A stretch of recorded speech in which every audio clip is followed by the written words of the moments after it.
Olá, doutoras e doutores. Sejam muito bem-vindos a mais um episódio do Sustentação Oral, o nosso bate-papo semanal da OAB Juiz de Fora. E ao meu lado, como sempre, meu grande amigo, advogado e professor, Rodrigo Campanati. Senhoras e senhores, sejam muito bem-vindos ao podcast da OAB Juiz de Fora. Espero que vocês compartilhem, comentem, tragam sugestões, deem likes e que se inscrevam nos canais. Este podcast é uma forma de comunicação institucional, um projeto da OAB Juiz de Fora que visa levar informações sobre as diferentes comissões que nós temos. E hoje nós temos aqui a presença de dois colegas, dois amigos que são, talvez todas as comissões têm a sua relevância e a sua atuação, mas esses dois têm uma participação iluminada.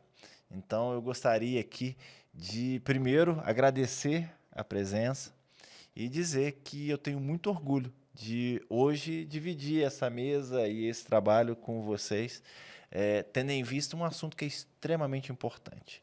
Hoje nós vamos falar sobre bullying, inclusive com a atuação da OAB Vai à Escola. Então, a gente vai trazer algumas informações que são muito importantes, né, Daniel? Hoje estamos aqui com duas figuras que já são de casa, digamos assim. Eloy, o Debrando, que já, inclusive, já até apresentou em parceria tanto comigo quanto o Rodrigo esse podcast. Hoje estou como convidado, muito feliz como convidado, merecidamente. Muito obrigado. Que é presidente da comissão da OAB Vai à Escola, Isso. Corretamente? Agora mudou o nome, Mudou Direito o nome? na Escola. Direito na Escola. E Luciano Franco, que é o presidente da comissão da Defesa dos Direitos da Criança, Adolescentes e Jovens.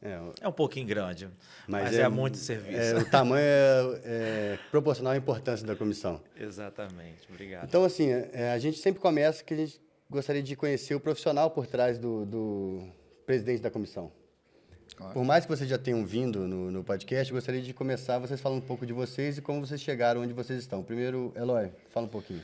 Então, quando eu formei, falar um pouco sobre a trajetória na comissão e também sobre a trajetória profissional. O Dr. Denilson Romano, ele presidia a comissão na época e ele me convidou para participar. E eu sempre gostei de atuar na escola enquanto aluno, não enquanto estudante de direito, mas quando eu era aluno. A gente tinha várias atividades extracurriculares, então fazia parte de rádio, fazia parte de grupo de jovem. E eu achei aquilo lá legal, porque muitas dessas atividades que eu fazia extracurricular me salvaram de um caminho que eu nem queria comentar. Então, eu queria retribuir e queria ver se algumas almas, alguns jovens, eu conseguia ajudar. Então, eu fui lá e fui como ouvinte. Eu lembro direitinho. Quem apresentou foi a doutora Ciula. E eu assisti a apresentação dela e vi as perguntas, falei, cara, isso é legal. Os jovens têm que saber até mais do que a gente faz. E aí comecei a participar da comissão em si, mas como eu queria também me estruturar como advogado, não fui tão à frente da comissão, nem fiz alguma palestra ali aqui, mas queria me estruturar primeiro financeiramente para eu poder retribuir, né, e poder manter minha família. E aí, então, eu fui paralelamente ali dando suporte à comissão. Participei quando tivemos uma moção de aplauso na Câmara, mas comecei a me estruturar como advogado. Meu pai é advogado, meus colegas sabem, e eu comecei a modernizar um pouco o escritório. Meu pai, que estava muito defasado, veio o PJE, então eu comecei a estudar bastante, buscar áreas novas de atuação que ele não fazia, e hoje eu consegui, né, o meu objetivo, que é estruturar, me manter firme na advocacia ao longo de quase 11, esse ano faz 12 anos. E aí me convidaram, a OAB me convidou, eu estava atuante na comissão, que eu comecei a firmar financeiramente, e eu comecei a atuar bastante em cima da comissão, independente de presidência, né? O Eduardo, que era então presidente dessa comissão, me deu muita ajuda, muito apoio para me aprender como levar isso. E hoje eu posso dizer que eu consigo conversar com os jovens, que o pessoal falava que era palestra, mas eu acho que é mais uma conversa, porque os jovens, eles falam uma linguagem diferente e eu falo um pouco da linguagem deles, porque, apesar de eu ser 35 anos, eu tenho uns resquícios, eu adoro coisas ligadas ao mundo deles, né? Então, por exemplo, eu gosto de jogos eletrônicos, então, é uma coisa que é a linguagem que eles falam. E, então, eu comecei a me aprofundar para como conversar com eles, e hoje eu faço esse trabalho, principalmente nas escolas públicas, porque é a maior demanda que a gente recebe. Luciano, e você? Conta um pouquinho de você. É difícil a gente falar, né, da gente mesmo, né? Não, a gente conversando antes aqui, chegamos à conclusão, se a gente fosse dar o currículo e todas as atividades que o Luciano faz, a gente não terminaria o programa antes de terminar a lista. Eu às vezes pergunto se eu tenho 72 horas no dia, mas nem sempre. Mas eu queria agradecer, né, Rodrigo, Daniel, dizer aqui que é uma honra estar com meu amigo Eloy também. Nós somos estagiários, conciliadores, né? Apanhamos muito Apanhamos junto. Né? Então, assim, desde a faculdade a gente vê uma necessidade de ser presente também na seara social. Né? A comissão surge de uma necessidade, na época, a Comissão de Direitos Humanos, com a doutora Cristina Guerra, englobava todos esses assuntos. E aí a gente se dirigiu, na época, ao doutor João Lourenço, presidente, e pedimos a abertura dessa comissão, que era importantíssima, que falasse sobre direito da criança e adolescente. Né? Então, o doutor João atendeu a gente de pronto e abriu a comissão aqui em Juiz de Fora. Na época eu fui vice, a doutora Larissa foi a primeira presidente, e nós viemos num resquício de estagiários, né? Estagiários que trabalharam nessa época, na época da graduação, como estagiários da infância e juventude. Então, a gente teve esse embasamento e via de pronto essa necessidade. E aí o doutor João abriu a comissão e desde 2016 nós estamos trabalhando bastante. Já fomos, né, junto com a OAB Escola, né, lançamos, primeiro a nossa campanha era Criança em Risco Denuncie, conseguimos atingir bastante. Né, fomos em instituições, colocamos cartazes em ônibus, né, estava um aumento de violência contra criança e adolescente, e depois lançamos a campanha do bullying, né, fora as outras atividades que a gente faz perante as escolas, e hoje, representando a OAB, estou lá no Conselho Municipal de Direito da Criança e Adolescente, na presidência, o prestígio que a OAB tem, né, diante, né, a sociedade civil, e aí hoje a OAB está presidente durante esse ano, e eu estou lá exercendo essa função em prol da política pública da criança e adolescente aqui em Juiz de Fora. Eu tenho, já iniciando as minhas perguntas e as minhas curiosidades, né? Ao longo, né, do tempo, eu sou mais veterano que vocês, um pouco mais, né? E eu fui comissário de menores. Na época, comissariado da Infância e Juventude, né? O famoso juizado de menores. Eu trabalhei muitos anos nisso, e quando eu entrei para o comissariado, ainda era uma outra visão. Ainda tinha muito comissariado daquela época anterior ao ECA, então ainda tinha aquele ranço, né? Para você ter uma ideia, dentro da Kombi do juizado tinha um porrete. E ali eles chamavam o porrete de ECA. Ainda tinha aquele resquício, por mais que já fosse uma lei protetiva, uma lei diferenciada, mas a mentalidade ainda não tinha mudado, e no Brasil, às vezes, ela demora muito a mudar. Hoje a gente vê que a situação ela é completamente diferente do que a gente viveu, né? O que vocês, as duas comissões, elas têm uma atividade, de certa forma, muito similar em alguns pontos, né? Acho que são comissões irmãs, né? Porque uma vai levar informação ou informações na escola, e a outra tem também essa função de levar informação, mas ainda tem uma proteção ali, né? O que vocês têm visto hoje do comportamento dos jovens no que diz respeito a isso? Só para poder complementar, porque eu acho que é interessante, essa experiência de vida é legal.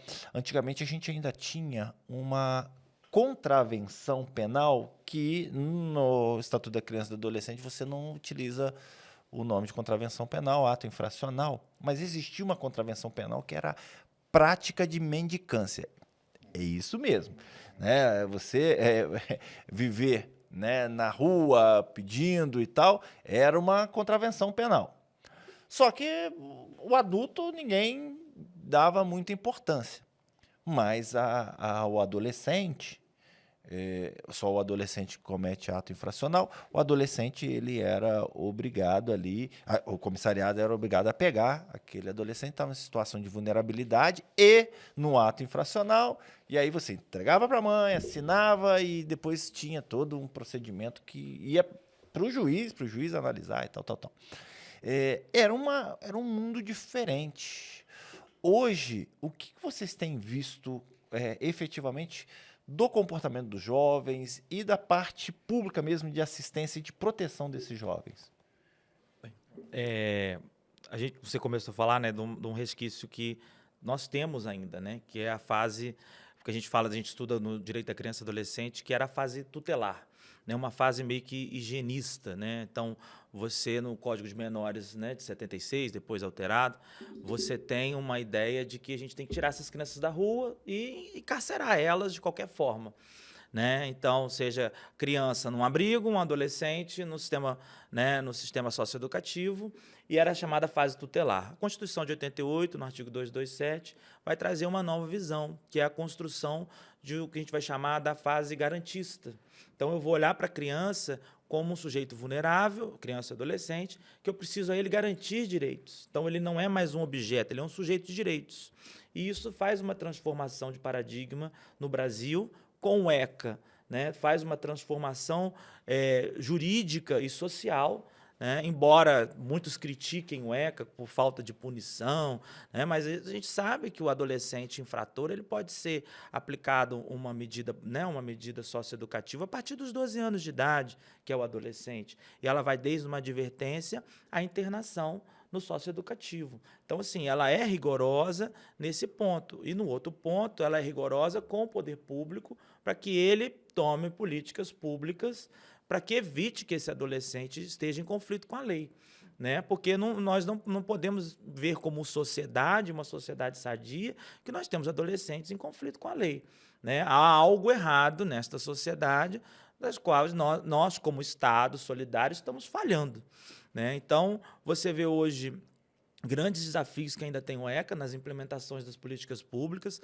nessa responsabilidade que a Constituição e o Estatuto trouxe aos municípios, em solidariedade com o Estado, com a União, mas especialmente aos municípios, de dar assistência social a essas famílias, né? Hoje nós temos um dos grandes problemas, que é o uso, né, de crianças e adolescentes para mendicância e para venda de produtos na rua, no qual nós trabalhamos muito para que isso acabe definitivamente, mas, por outro lado, nós temos uma sociedade que vangloriza o empreendedorismo e, ao mesmo tempo, ela quer que um adolescente de 14 anos seja empreendedor na rua vendendo bala. E isso não é normal, né? Nós não vemos crianças, por exemplo, de classe média empreendendo na rua vendendo bala, né? Nós vimos quem? São a típica pobre, preto, pardo, periférico. É um empreendedorismo, né? por O empreendedorismo de extrema necessidade. Então, muitos hoje fazem fugindo do tráfico de drogas, né? Que nós temos relatos pelo Conselho Tutelar, mas é um desafio muito grande. Então, é uma atuação em rede. A gente fala de sistema de garantia de direitos no ECA, né? Essa atuação de rede é imprescindível para que a gente consiga tirar esse adolescente, essa família, dar assistência para ela, convencê-la que o que está fazendo é errado. Nós, como sociedade, também não ajudarmos nisso, porque, né, a gente vê hoje TikToks, a gente vê adolescentes, né, fazendo realmente ato infracional, usando... tem até um TikTok que usa identificação de outra pessoa para fazer Uber sem carteira de habilitação, sabe? A gente vê se vangloriar e a gente está lidando com um adolescente dentro de um sistema capitalista, onde querer é uma realidade, né? Ainda mais o adolescente que está nesse primeiro momento, que ele quer fazer parte daquele local, ele quer ter as coisas, né? Então, ele acaba sendo influenciado por esse regime de que eu preciso agora trabalhar para ter o que eu quero, né? Ele não consegue mais pensar em esperar, estudar, construir para evoluir, né? A sociedade está muito imediata. Imediatismo, né? Não tem O mais Bauman uma visão. fala isso, é líquido, né? A nossa sociedade está líquida, está muito rápida. Não tem uma visão a longo prazo. Não. Mas É aí difícil ter, né? eu tenho uma dúvida com relação a isso. Eu gostaria até que você, Eloy, e você também, Luciano, trouxessem esse tipo de informação, porque eu acho que é interessante.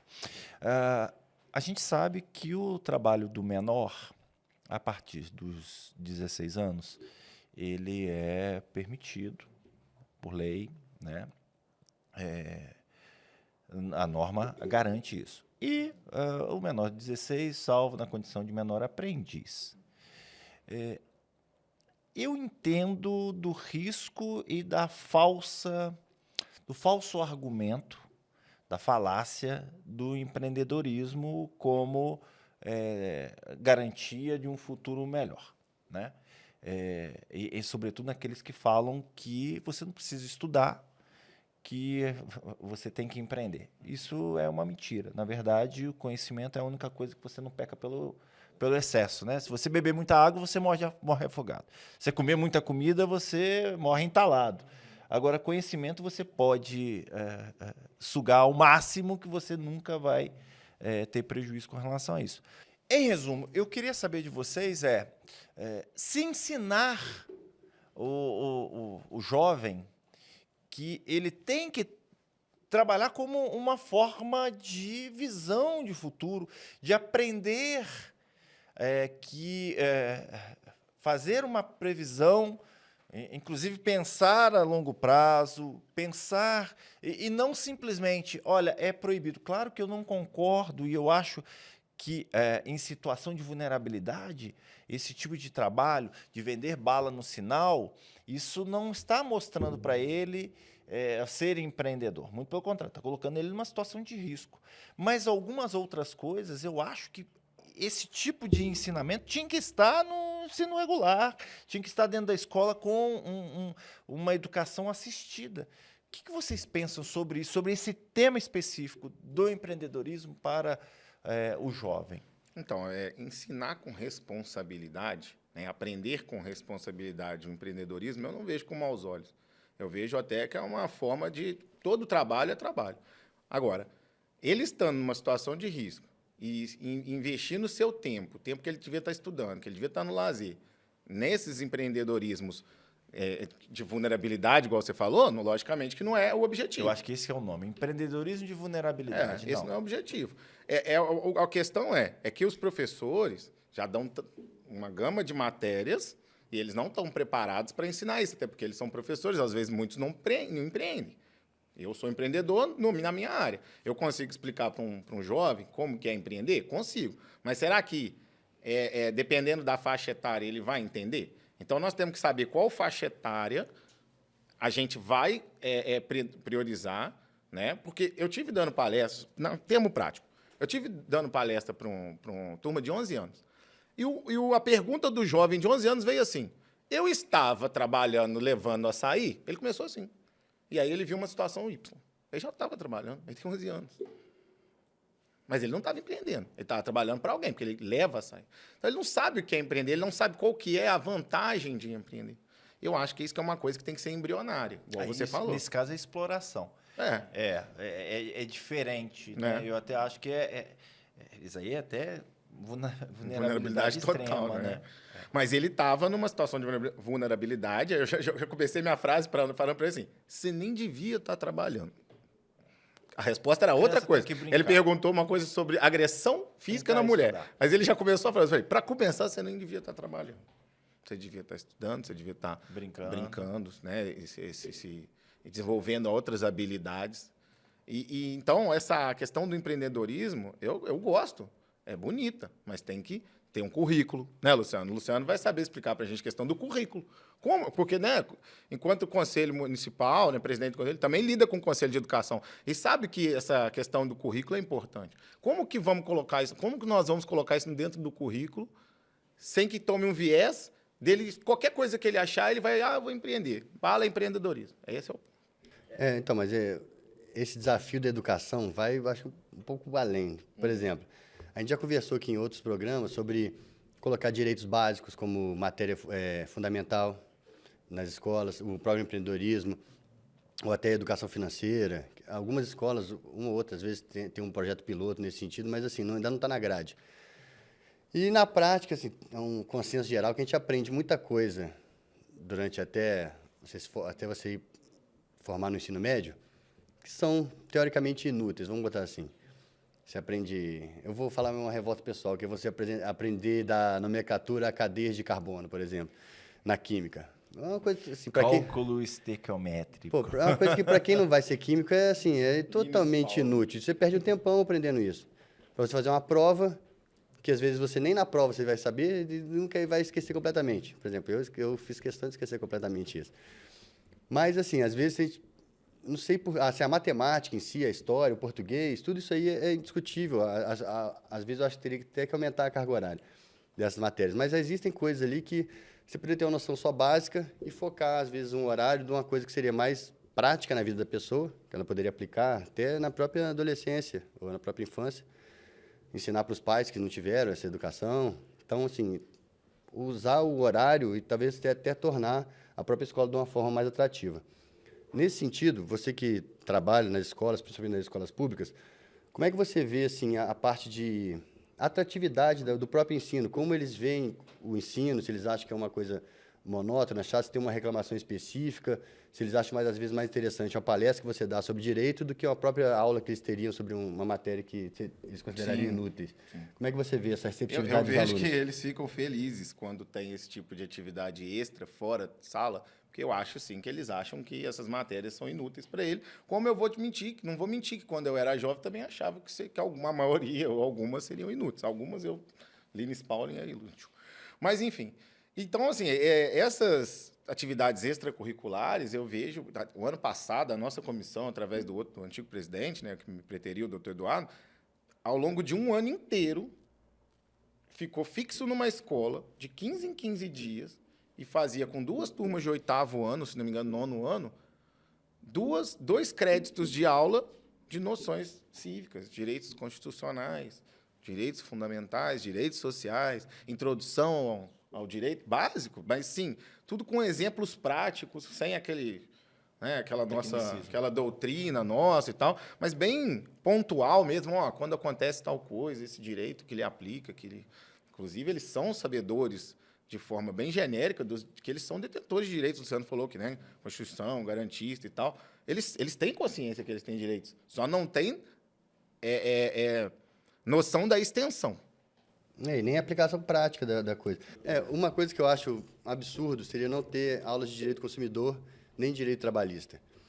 Se você for pensar, a gente falou sobre empreendedorismo, mas a maioria das pessoas não vão empreender, senão essa conta não fecharia. A maioria vai ser mão de obra de trabalho e a gente torce para que um dia seja mão de obra qualificada, para ter melhores salários e a gente viver a nossa sociedade um pouco melhor. Mas todo mundo, colocando em mente que seriam 80% de trabalhadores, eles saberem os seus direitos, fariam eles trabalhadores melhores, tanto direitos como deveres, como também educaria os próprios empreendedores, que iam lidar com a mão de obra que sabe os direitos que tem. Então, isso já, com o tempo, ia criar uma cultura de menos violação de direitos trabalhistas, as pessoas iam saber exigir os seus direitos, contratos melhores, trabalhos melhores. E direito do consumidor também, as próprias empresas teriam que ver que elas chegariam a um ponto onde a sociedade estaria muito mais consciente, que elas teriam que agir de uma forma melhor.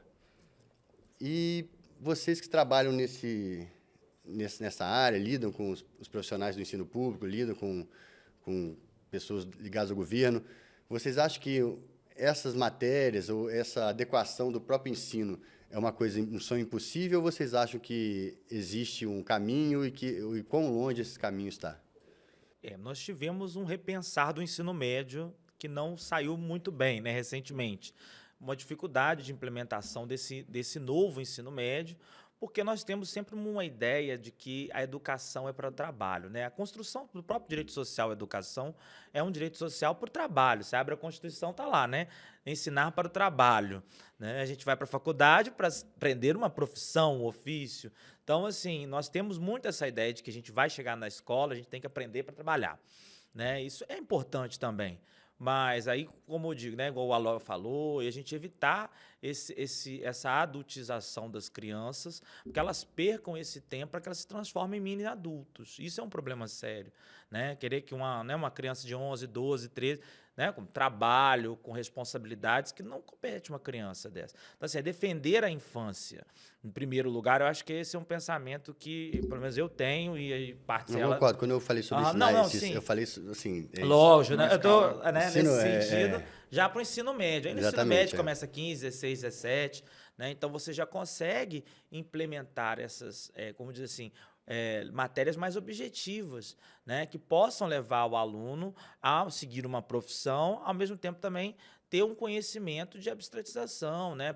Própria filosofia, própria sociologia, porque ele possa ter esse pensamento crítico que a gente está faltando na sociedade, né? Uma sociedade que não lê, uma sociedade que não dá valor ao estudo, muitas vezes. Então, a gente tem que construir uma ideia também de uma graduação, do ensino médio que seja atrativo. Essa foi a tentativa da reforma do ensino médio, mas que não mudou lá na ponta, né? Porque aí, querendo ou não, o aluno ainda tem que fazer um vestibular, ele ainda tem que fazer um Enem para conseguir obter uma faculdade pública ou particular. Mas o Enem não mudou. Não mudou muito, né? Assim, não mudou. Então você tem que pensar hoje, né? Hoje as melhores políticas seriam uma educação de tempo integral, onde ele teria um contraturno para essas atividades, onde ele pudesse incluir novas matérias, novos conceitos, né, você vê isso também em cursos técnicos, né, o próprio tecnólogo foi uma ideia, né, do profissionalizante, né, onde o aluno hoje, você atendendo uma demanda social, algo que está encurtido, porque querendo ou não, o adolescente ele vai seguir essa onda, né, e a onda agora é empreender, ser influencer, né? Atingir seus objetivos, né? É um momento histórico nosso, é esse. Então, assim, eu acho extremamente importante que a gente possa repensar o ensino médio e conseguir aplicar isso, né? Ter isso na prática, o que é um grande desafio com orçamentos enxutos, né, que infelizmente os governos destinam à educação. Eu acho que você chegou num ponto que é crucial. Um país que gasta mais com o poder judiciário do que com a educação não é um país que quer resolver o problema, ele quer punir o indivíduo, né? Porque eu acho que a base de tudo é, de fato, a educação. Falou da filosofia, Pitágoras, pelo menos é atribuído a ele, pode até não ser essa frase de Pitágoras, pode ser até que Pitágoras não tenha existido, seja um grupo de pensadores, mas os pitagóricos, né? Mas Pitágoras falava, eduquem os homens para não termos que... eduquem as crianças para não termos que punir os homens. E eu acho que de fato, a educação ela é muito importante. Até mesmo porque, para que eles tenham a consciência que o mundo é muito maior do que simplesmente aquele meio virtual ou aquela bolha restrita que eles vivem, né? E esse mundo virtual e essa bolha restrita, eu acho que até é um assunto que é o tema principal de hoje, ela gera, de fato, uma repulsa ao que é diferente do eu. E essa repulsa necessariamente vai gerar ou stalking ou o bullying, e é um problema gravíssimo, né? O que vocês têm visto sobre esse tema do bullying especificamente hoje nas escolas, na atividade das comissões? O bullying, né, vamos dizer assim, evoluiu, né, junto com as tecnologias, né? Hoje o grande local de prática de bullying é no meio virtual, né? Tanto é que nós tivemos aí, recentemente a criação do tipo penal bullying, né, que não existia, né? Bullying não era crime, passou a ser crime, incluído no Código Penal, e a aplicação mais severa é realmente a aplicação virtual, porque hoje você tem pelos grupos, né, pelas redes sociais, né, que é a nossa nova ágora, né? Todo mundo quer existir e existir bem nas redes sociais. E hoje um outro ponto são jogos virtuais, né? Principalmente os jogos de transmissão ao vivo, né, onde você tem chats, streamers, onde você verifica isso, né? E são violências à luz do dia, vamos dizer assim, ou no quarto escuro, onde as crianças estão lá, né, longe da segurança dos pais. Então, não é mais uma coisa que só acontece na escola, né, no bairro, não é mais no corredor. E nem é mais entre crianças e crianças. Às vezes você tem uma discrepância de idade, né? Então, você tem um adolescente com uma criança que faz essa violência. Então, assim, ele tornou novas dinâmicas, né? Então, a própria lei que vai regular o bullying lá em 2018, né, 2015, depois em 2018 vai criar uma responsabilidade das escolas, nós temos a identificação do cyberbullying, que é alterar imagens, é criar perfis fakes. Então, essa é o grande desafio, acho que hoje, de tratar de violência na criança e adolescente, é o meio virtual. E outro ponto que é... Antigamente, o bullying se restringia a um momento, ou talvez até fossem vários momentos repetidos, mas ficava entre aquelas pessoas que estavam participando. Hoje não, hoje ele é permanente e está divulgado para milhões de pessoas e vai ficar na internet para sempre. O que está na internet nunca, por mais que apague perfil, por mais que tirem os posts, alguém sempre gravou e aquela humilhação está ali para sempre. Eu já vi casos de pessoas terem que mudar de cidade, coisas terríveis que em momentos anteriores, por mais que a própria humilhação por si só já fosse terrível, acabava ali.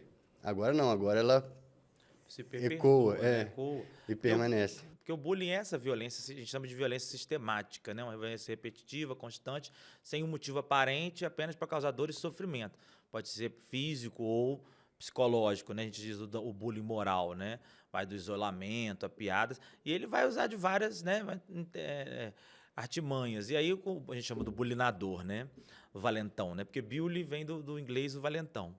E a gente tinha um perfil, né, igual você falou, na escola, no ambiente acadêmico, onde você conseguia, né, de certa modo, controlar, ter a quem recorrer. Só que quando isso passa para o virtual, você vai recorrer a quem? A plataforma, né, a ações judiciais.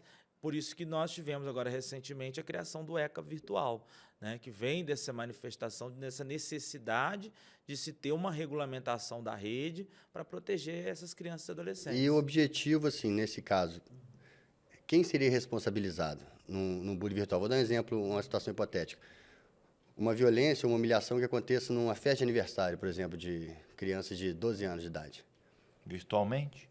Não, o bullying acontece virtual.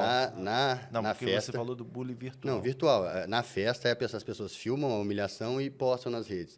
Crianças de 12 anos de idade. Como a gente responsabilizaria como resolveria uma situação como essa? Aí a gente começa a ver quem é o agente que está postando isso, né? Então, hoje a gente não mais considera a internet como terra sem lei, né? Tanto as falas dos defensores, né, do direito da criança e adolescente, o que acontece fora também tem que ser o mesmo valor que acontece dentro. O problema é quando você pega o adolescente, né? Aí o que o adolescente vai responder por ato infracional é a gente conseguir aplicar essas sanções a esses adolescentes e ter a possibilidade, que agora com a ECA virtual, da notificação para que tenha um moderador dessas plataformas virtuais e possam cortar fora esses vídeos o mais rápido possível. E aí depois ter a responsabilidade civil e criminal, né? No caso, se for um adolescente, no ato infracional, se for cível, também a responsabilidade dos seus pais genitores. Aí acho que começar a cuidar, né, a tocar no bolso, a ter essa responsabilidade. Lógico que a gente fala que a medida socioeducativa ela é a última a ser aplicada, né? Mas nós precisamos sim que isso aconteça, essa educação prévia primeiro, então isso entre na escola, entre como um tema a ser tratado constantemente, né? E que as famílias também assumam sua responsabilidade. Mas essa punição, esse é um ponto muito importante. Essa punição, como você falou, como última ferramenta, eu lembro de eu já ter citado esse exemplo, que é o cinto de segurança. Ninguém usava cinto, não sei, a gente é mais velho, né, Rodrigo? Mas ninguém usava cinto de segurança, carona, então, banco de trás, nem pensar. Aí começaram as punições. Hoje em dia, se alguém entra no seu carro, a pessoa, se você não botar o cinto, ela pergunta, você não colocou o cinto? Até no banco de trás. Então, aí virou uma coisa cultural. Mas começou com uma punição. Se não tivesse a punição, essa mentalidade talvez nunca mudaria. Porque você tem que... É um incentivo... É a força pedagógica Exatamente. da punição, né? A força pedagógica. Mas uma fala que eu sempre isso, tenho nas né? escolas é essa, né? Eu falo para os Tá lá um mar de crianças, de adolescentes, eles estão ali, alguns estão sofrendo, outros estão causando o bullying, né? E aqueles que estão sofrendo, eu falo para eles, olha, vocês não quiserem se manifestar aqui, não tem problema. Pode me procurar depois, mas procurem, porque se vocês não procurarem, né, se não procurar punir aquelas pessoas que estão praticando, nunca vai mudar. Vai continuar a mesma coisa. A gente pode criar um arcabouço legislativo enorme e se as vítimas não... A gente não incentivar as vítimas, é a mesma coisa da Maria da Penha. Se não incentivar as vítimas das mulheres vítimas de violência, elas nunca vai ter uma modificação significativa na sociedade. Então, inclusive, a função da comissão é basicamente, com essa palestra de bullying, eu acredito que o projeto do Luciano, é mostrar para eles que existe uma punição. Porque você perguntou o negócio e o Luciano respondeu, eu vou te falar, o sentimento das crianças e dos adolescentes é que não tem punição.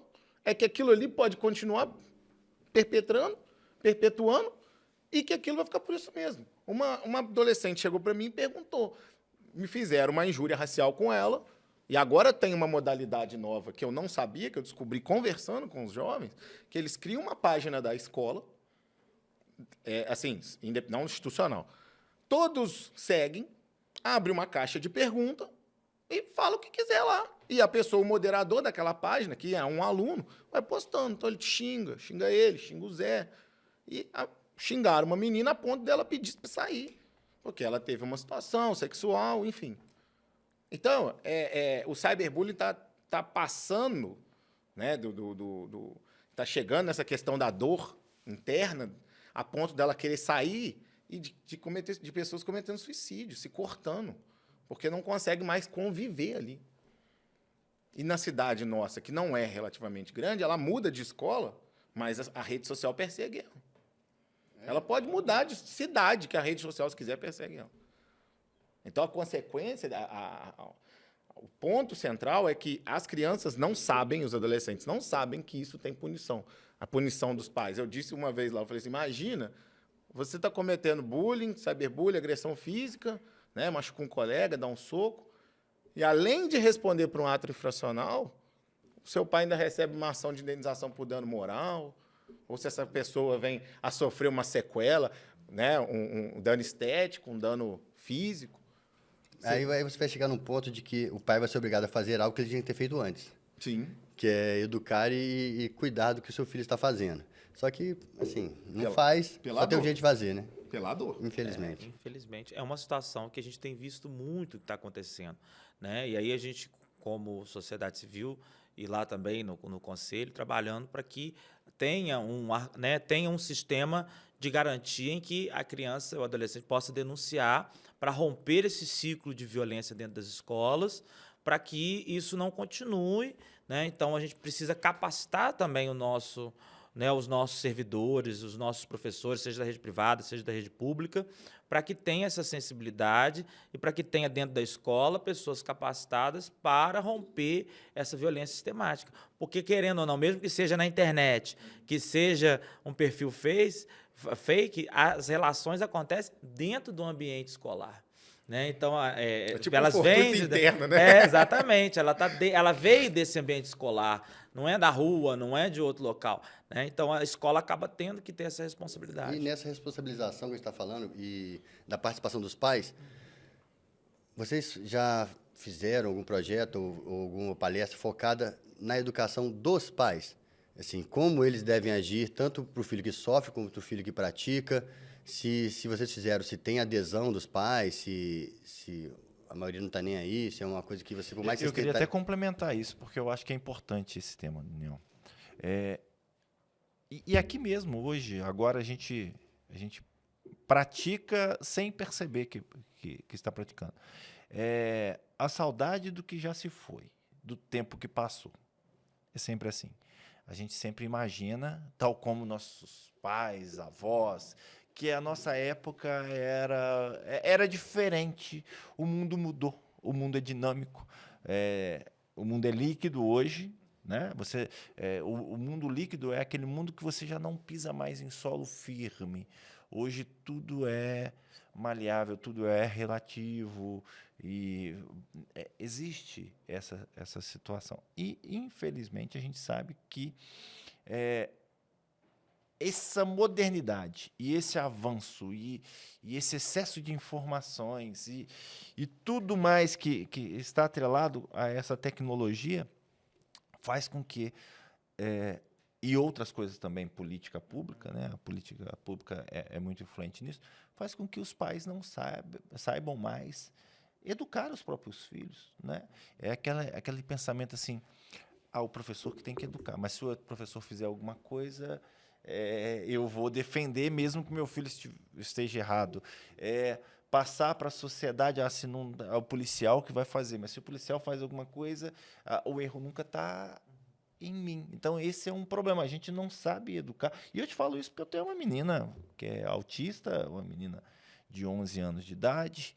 Por mais que a gente se esforce né, esteja presente, a gente sabe que existe essa possibilidade de alguma coisa no futuro venha a dar errado, né? E a gente não sabe o que fazer, porque o mundo não é mais sólido, o mundo é líquido. E aí, como trabalhar a nossa geração para criar os filhos? O Eloy tem 2 filhos, o Daniel tem um, eu tenho uma. E como então, o que pode ser feito para que a gente possa, né, ser educado e aprenda a viver com o bullying? O que a gente observa, vamos lá, no planejamento familiar, né? Hoje a gente tem que pensar como sociedade, planejar uma família, né? E, infelizmente, a gente vê que muitas dessas famílias não são planejadas. 2, né? A gente tentar ter a humildade de que a gente precisa aprender a ser pais, né? Então, não é porque eu fui filho que eu vou saber ser pai. Então, é importante a gente começar a estudar, a entender, a compreender, né? Porque não dá mais para aplicar, como você falou, nesse saudosismo, não dá mais para aplicar a minha adolescência, a minha juventude. Com a juventude de hoje, os tempos são outros. Então, assim, quando a gente faz palestra para os pais, a gente começa por essa responsabilidade dos pais, né? Muitos pais ficam, mas o ECA. Não, o ECA não isenta essa responsabilidade e nem os deveres da criança e adolescente. Então, o pai tem o dever de cuidado, o dever de responsabilidade, ele tem o dever de tutela, então ele tem que vigiar, né? Hoje a gente ensina os pais a usar os aplicativos, né? O Google Safe, o Android, o iOS Família, né? Você tem, né, 2 aplicativos que são gratuitos dentro dessas plataformas mais famosas, onde você consegue bloquear acesso desse adolescente ou desse jovem a determinados sites, a determinadas buscas, para que você exerça esse controle. E exerça também o controle. O uso moderado das telas, né, isso é importantíssimo. Saber quando, né, a criança, por exemplo, rede social é uma coisa absurda, né? O certo, você teria que, né, educar ela para ela ter depois, posteriormente, como adolescente, o acesso a essa rede social.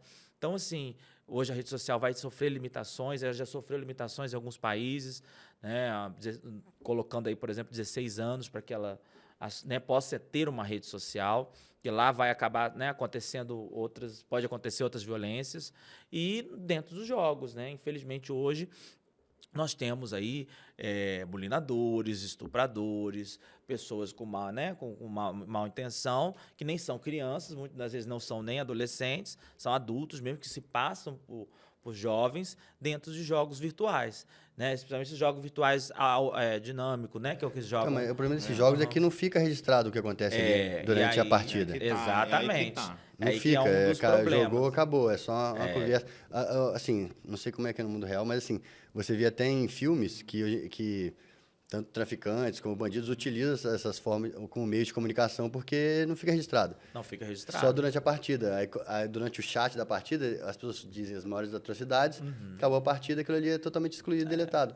Não fica uma prova do crime, vamos colocar assim. Como monitora isso? Eu acho que aí é o ponto em que a gente fala, né? O Estado vai intervir dentro da relação privada, mas é uma questão que a gente fala com os pais para que eles possam ter conhecimento disso, porque muitos pais às vezes não têm conhecimento disso. Então, assim, fulano veio perguntar o que eu gosto de fazer. Fulano começou a pedir foto minha. Então, você tem que educar o seu filho, falar, você não pode, né? A própria educação sexual, né? Que muitos criticam, mas não é uma educação para o sexo, é uma educação de proteção. Intimidade, e depois, quando o adolescente, sobre o corpo, depois, quando o adolescente chegar na fase da puberdade, que é natural, é preferível que você, pai e mãe, ensine o seu filho sobre o que é uma relação sexual, o que é o sexo, do que você fingir, né? Muitos pais têm vergonha, muitos pais não sabem como falar, mas ser honesto com o seu filho. Porque hoje, se você não cuidar, não vigiar, ele vai dar um Google. Alguém vai informar. A Ele informação vai chegar. ver, Vai lógico, colocar uma IA agora. entre eles conversam, né?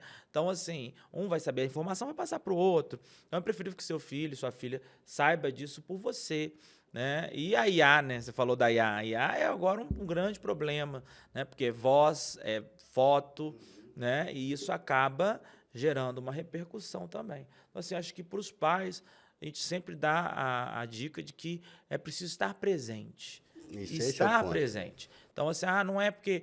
Não, você tem direito de tirar o celular do seu filho, se ele estiver não cumprindo as responsabilidades dele. Você tem direito de aplicar as punições dentro dos limites, né, razoáveis. A gente não fala em agressão física, a gente não está falando em violência, mas a gente está falando realmente em punição, para que ele possa perceber o que ele está fazendo é errado. Ação e consequência. Exatamente, limites. Mas assim, isso dá trabalho, né, Eloy? Estar presente, você educar, literalmente educar, dá trabalho.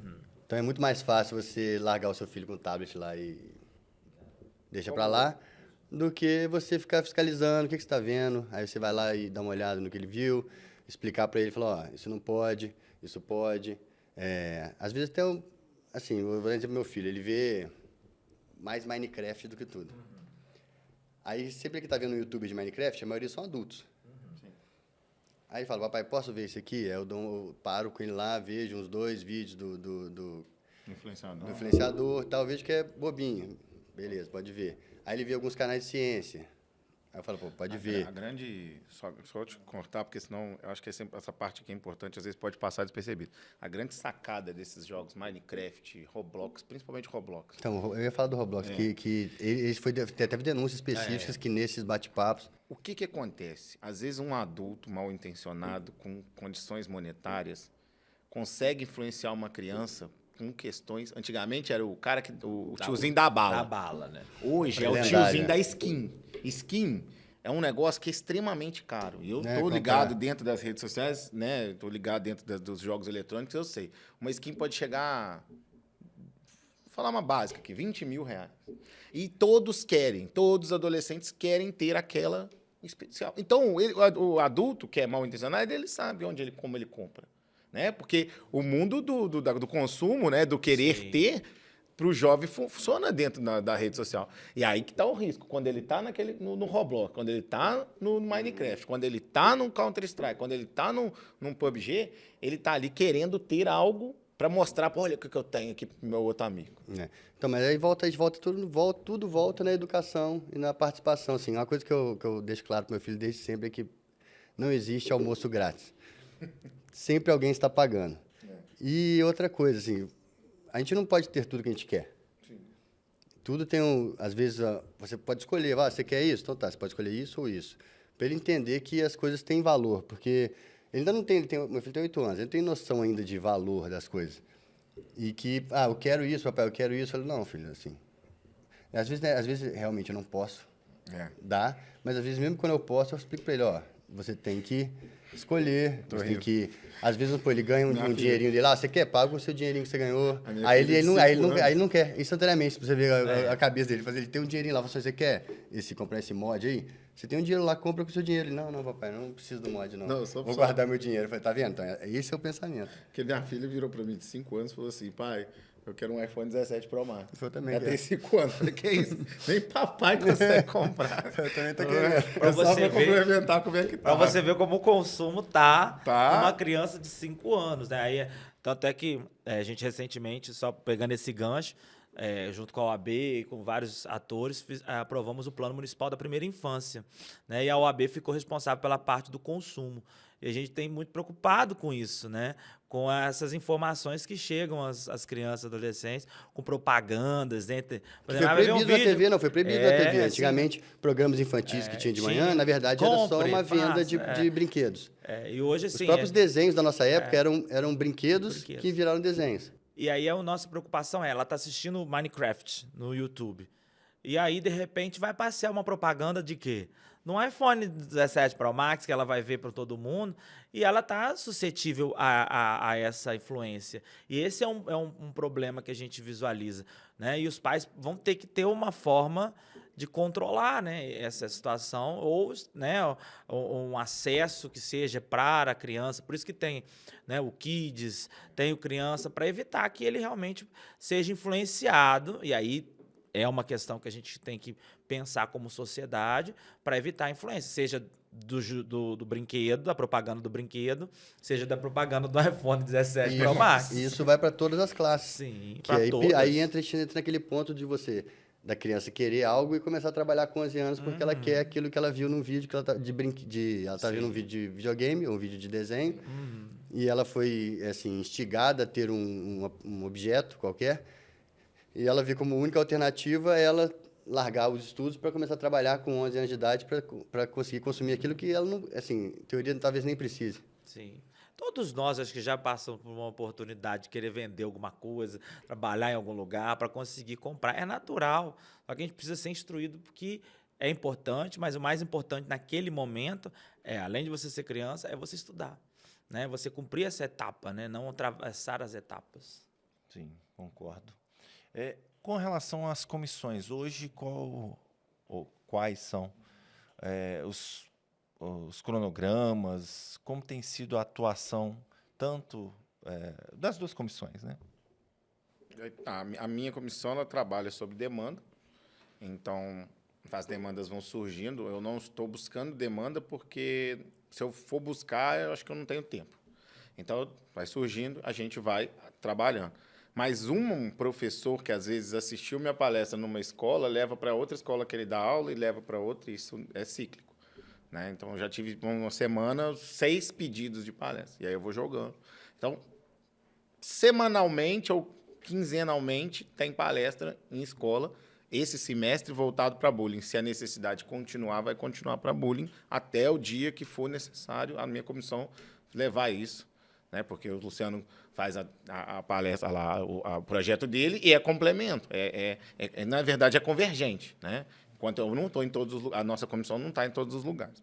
E agora, né, o Luciano até pedi ele uma ajuda e tal, para os pais. Foi, acho que, uma pergunta do Daniel, para os pais. Mas o que eu notei, conversando com a coordenação das escolas, é que se falar para os pais que vai haver um evento desse, eles não vão.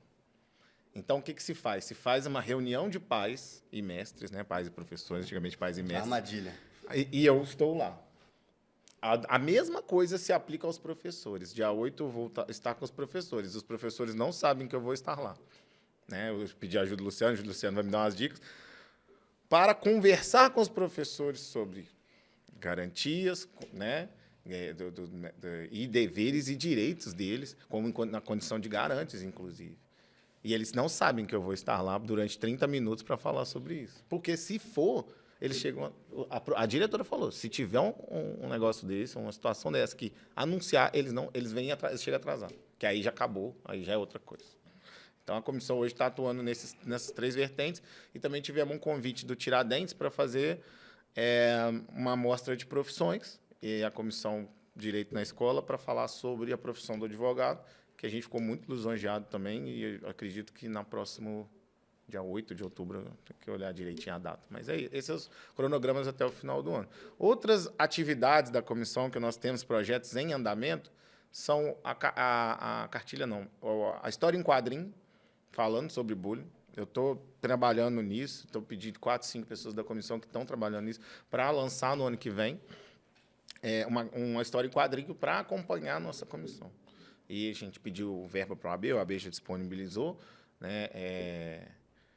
E só dependendo mesmo da da arte, da história mesmo.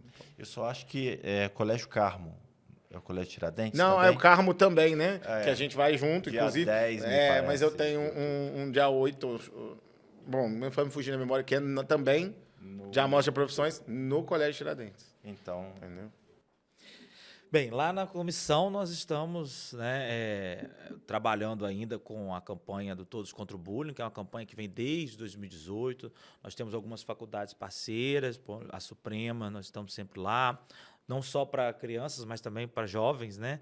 Que desde 2013 nós temos o Estatuto da Juventude, então foi incluído na nossa comissão, que não se confunde com o jovem advogado, mas sim com o jovem de 15 a 29 anos, acho que de todo mundo aqui, né? Jovem. Mas nós temos essa campanha, nós já rodamos várias e várias, né, escolas aqui, em Chácara, Coronel Pacheco, já tivemos, né, que circundam aqui a nossa subseção. E fazíamos também esse treinamento aos professores, aos gestores, né? Infelizmente, no início da pandemia, a gente tinha começado um curso voltado junto com a Secretaria de Educação para Direitos Humanos, Bullying, Escola.